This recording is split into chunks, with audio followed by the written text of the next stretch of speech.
माघ माह में पड़ने वाली पहली एकादशी को माँ कृष्ण एकादशी, तिलदा एकादशी, सत्तिला एकादशी या षटतिला एकादशी के नाम से जाना जाता है। इस दिन भगवान विष्णु की विधिवत पूजा करने के साथ व्रत रखने का विधान है।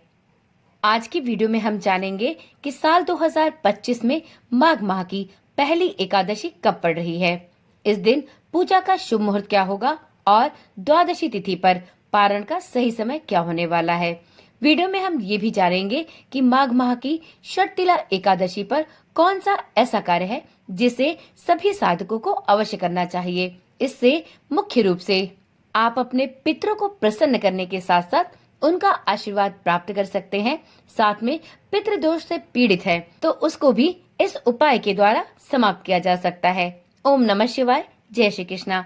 आप सभी का सनातन धर्मसार चैनल पर बहुत बहुत स्वागत है। मित्रों, हिंदू धर्म में एकादशी तिथि का विशेष महत्व है। हर साल 24 एकादशी तिथियां पड़ती हैं, जिसमें एक शुक्ल पक्ष में तो वहीं दूसरी एकादशी कृष्ण पक्ष की होती है। आज की वीडियो में हम बात करने वाले हैं माघ माह की पहली एकादशी तिथि की, जो माघ माह के कृष्ण पक्ष की एकादशी तिथि पर पड़ती है। इस एकादशी को षटतिला एकादशी के नाम से जाना जाता है, जो इस बार 25 जनवरी को रखी जाएगी। माघ मास भगवान विष्णु का प्रिय महीना है और एकादशी की तिथि विश्व देवा की तिथि होती है। तो चलिए वीडियो में बात कर ली जाए कि इस माह की षटतिला एकादशी की तिथि कब से कब तक रहने वाली है और इस दिन पूजा का शुभ मुहूर्त क्या होगा। मित्रों, वैदिक पंचांग के अनुसार इस वर्ष 24 जनवरी को शाम 7:25 पर एकादशी तिथि की शुरुआत होगी और वहीं इस तिथि का समापन 25 जनवरी को रात 8:31 पर होगा।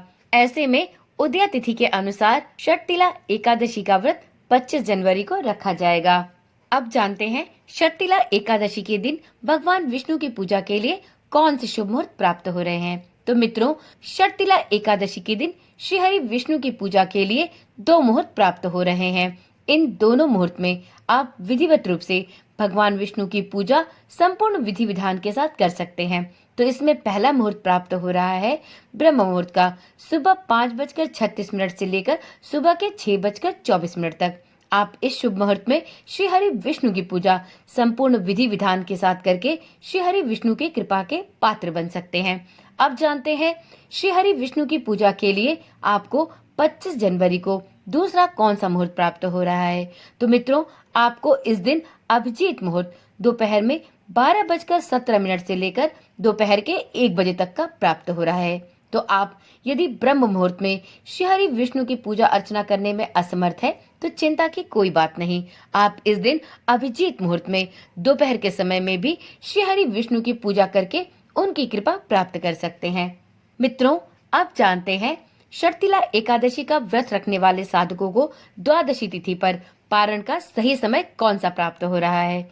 तो मित्रों, षटतिला एकादशी का जो भी साधक व्रत रखेंगे उन्हें 26 जनवरी को अपने व्रत का पारण द्वादशी तिथि में हरिवासर की समाप्ति के बाद करना होगा, क्योंकि यदि आप एकादशी का व्रत रखते हैं और आप द्वादशी तिथि में सही समय पर सही मुहूर्त में अपने व्रत का पारण नहीं करते तो आपको एकादशी व्रत का संपूर्ण फल नहीं प्राप्त होता। तो इसलिए एकादशी का व्रत रखने वाले सभी साधकों को जिस तन्मयता के साथ एकादशी का व्रत रखना चाहिए उसी तन्मयता के साथ षटतिला एकादशी का व्रत का पारण द्वादशी तिथि पर सही समय में और सही मुहूर्त के अंदर ही कर लेना चाहिए, जिससे उन्हें उनके पूजा उनके व्रत का संपूर्ण फल प्राप्त हो सके। तो मित्रों, षटतिला एकादशी का पारण द्वादशी तिथि में 26 जनवरी को सुबह 7:12 से लेकर सुबह के 9:21 तक मिलेगा। तो आप यदि एकादशी का व्रत रख रहे हैं तो आप 26 जनवरी को सुबह 7:12 से लेकर सुबह के ही 9:21 के भीतर अपने व्रत का पारण अवश्य कर लें। इस बात का विशेष ध्यान रखें। मित्रों, इस षटतिला एकादशी पर कुछ विशेष शुभ संयोग भी बन रहे हैं।